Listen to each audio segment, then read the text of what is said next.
نحمده ونصلي على رسوله الكريم أما بعد فأعوذ بالله من الشيطان الرجيم بسم الله الرحمن الرحيم وما أبرئ نفسي إن النفس لأمارة بالسوء إلا ما رحم ربي إن ربي غفور رحيم. صدق الله العظيم. Alhamdulillah, as we all know, the first ayah that was actually read after Surah Fatiha and Taraweeh today was the first ayah from the 13th juz of the Quran, and it was also part of one of the most beloved stories to us, the story of Yusuf alayhi salam. In this ayah, Allah subhanahu wa ta'ala is saying that we are not free, we cannot free ourselves. إِنَّ النَّفْسَ لَأَمَّارَةٌ بِسُوءٍ. Verily our nafs, our desires, the innate desires that we have, the nafs that we call it, that is leaning, and it leans toward committing sins. This is its temperament, this is its natural default setting, we call it. That it leans towards committing sins. إِلَّا مَا رَحِمَ رَبِّي. Except for those who Allah subhanahu wa ta'ala has bestowed His beloved mercy and special mercy upon. From this, the ulama have actually deduced that amongst from the Quran, there are three types of nafs that have been mentioned. The first one is the one that we have just talked about now, nafsul ammara, which is the nafs that is inclined towards doing evil.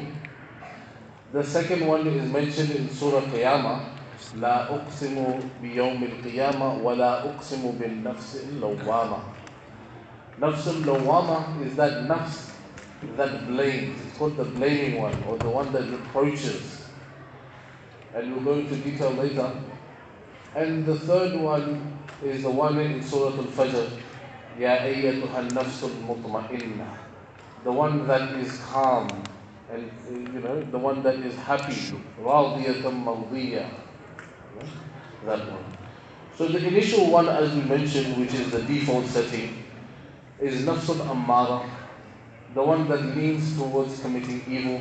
Not only does it lean towards committing evil, but also feels no remorse in it. That is, that it doesn't feel the remorse in the evil. And this is the reality. That the next step, which is what the ulama say, the next level is nafsul lawama. What is that? Is that insan commits sins. He may fall into sins. He may fall into disbelief, or maybe committing a sin, or lying, or backbiting. But after committing the sin, there is what we call conscious. He's very conscious of it. He's very conscious, and not only that, he blames himself for it. This is why Allah subhanahu wa ta'ala has put at a length higher than lawama, because even though he might fall into the sin, he laments it. He does not like it. And not only that, but he asks for Allah subhanahu wa ta'ala's maghfirah, and he does istighfar from the sins. And here, the ulama have stated that nafsul lawama, Allah subhanahu wa ta'ala, for this reason, has actually held it in a high regard and takes qasam by it. And we know that those things that Allah takes oath by are very highly regarded. So if he says, La uqsimu bin nafsil lawama, that I swear by the nafs, the desire, that self that reproaches itself. And the next part is an-nafsul mutma'inna, and this is the one that is at complete calm and complete contentment. It is happy with Allah subhanahu wa ta'ala, radiyatun, so it's happy with Allah subhanahu wa ta'ala, mardiyah, and Allah subhanahu wa ta'ala is happy with this. And this is the initial, this is our goal. This is what we call our goal. The Anbiya alayhi salatu wassalam and the highest predecessors of ours, they were attaining and had that in them. Now, there's two things that I wanted to mention.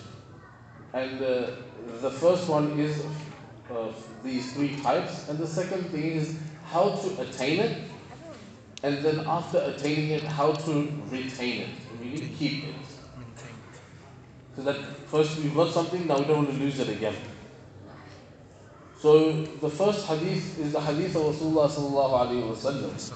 That Rasulullah sallallahu alayhi wa sallam said to the Sahaba that what do you think of a person a guest of yours who, the more you coddle him, the more you give treats to him, the more you give nice things to him, you dress him, clothe him, feed him, and everything under the sun you do for him, the more you do that, the more it pushes you away, the more it harms you, the more that guest annoys you.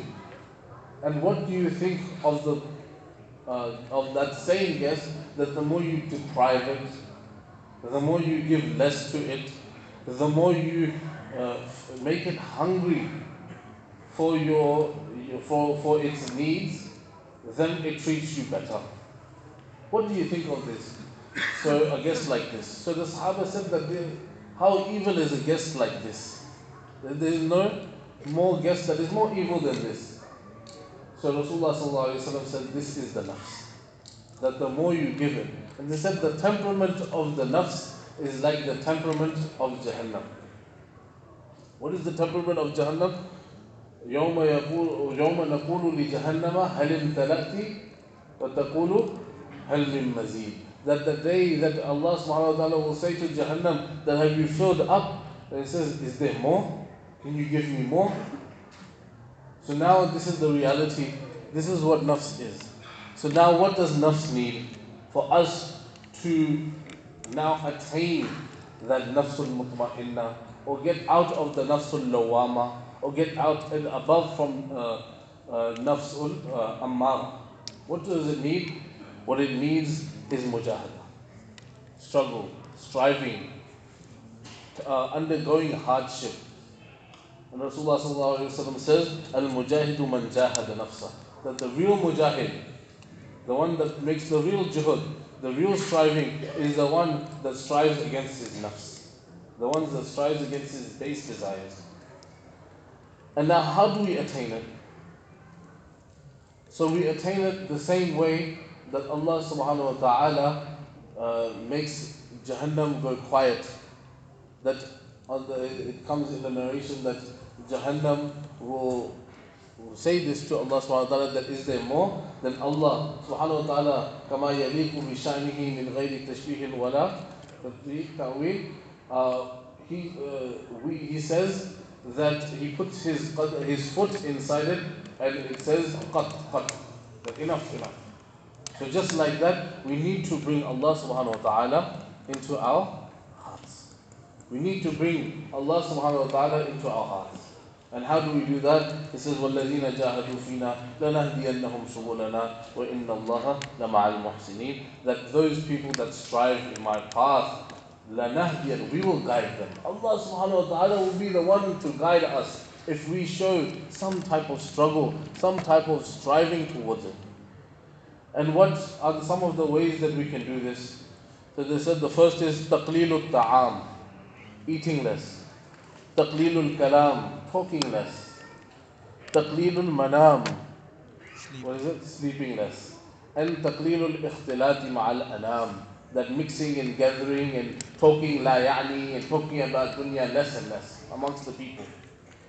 And in the blessed month that we are in, we find all these things.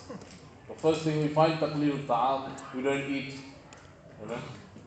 The second we find, taqleel al-kalam. Rasulullah sallallahu alayhi wa sallam said in a hadith, with the meaning more or less, that he came out and he said that when the Ramadan comes on you, do not mix in idle talk and talk of this dunya and spend time in this dunya, but spend more time in your ibadat.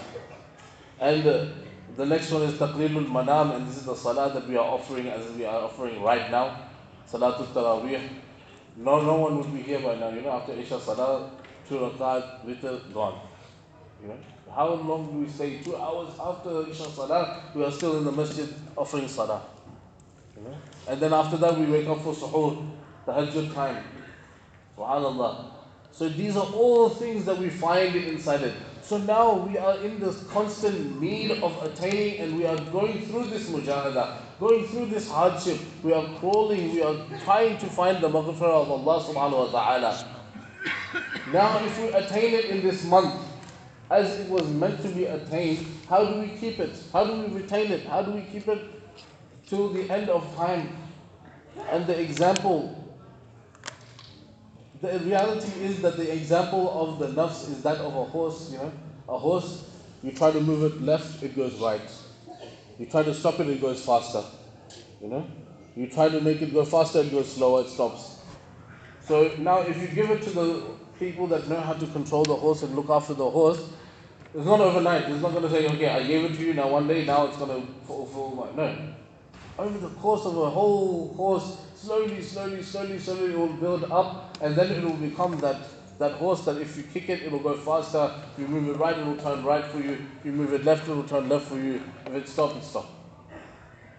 And Molana Rumi, rahimahullah, he gives the example of nafs, that nafs is a big deceiver.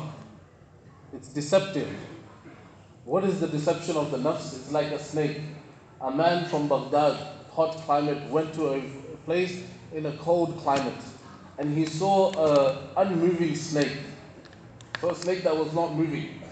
So he picked it up and he said, look how big this snake is. What an amazing snake. Never seen one like this. And I can pick it up and it's not touching me. He thought it's dead. It's not there. It's dead. It's not going to hurt me. So then he put it inside his luggage and he took it. He says, I'm going to show my people in Baghdad. Not only did he go to Baghdad, but in Baghdad he started taking tickets that look at this snake that I found. Look at this snake that I found. And now the snake, it comes to a time for him to pick it up. He picks up the snake. The warm climate is what the snake likes. And it comes out, it bears its fangs, and it digs it inside the neck. And through the poison, this man dies. So the snake was deceptive, that in the cold climate, the cold-blooded snake will seem as if it's dead, hibernating, not moving. But when it comes to its climate that it likes, then what? Its fangs come out. So just like this, right now we are in the masjid. This is not the place the nafs likes. The nafs does not like the masjid. That's why if we say, oh mashallah, I sat in the masjid the whole day, I did not commit one sin. Is that really us controlling our nafs? Is that me having control over my nafs? No, I'm not in the environment to commit that sin. The reality of the controlling of my nafs is that time when I sit in a place where sins are being committed plentiful and I don't commit them. Not only that, but I have the ability to do it and the desire to do it, yet I say no.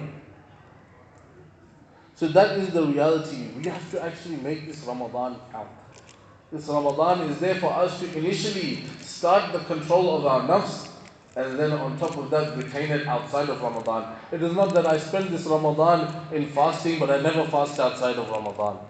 It is not that I spend this month of Ramadan in the masjid, but I never step in the masjid outside of Ramadan. I open the Quran in Ramadan plenty, but outside of Ramadan I never see the Quran. I'm a stranger to it. It is, once I met a man, he throughout the month of Ramadan, mashallah, very pious, always coming to the masjid regularly. Even he was growing his beard. He was growing his beard.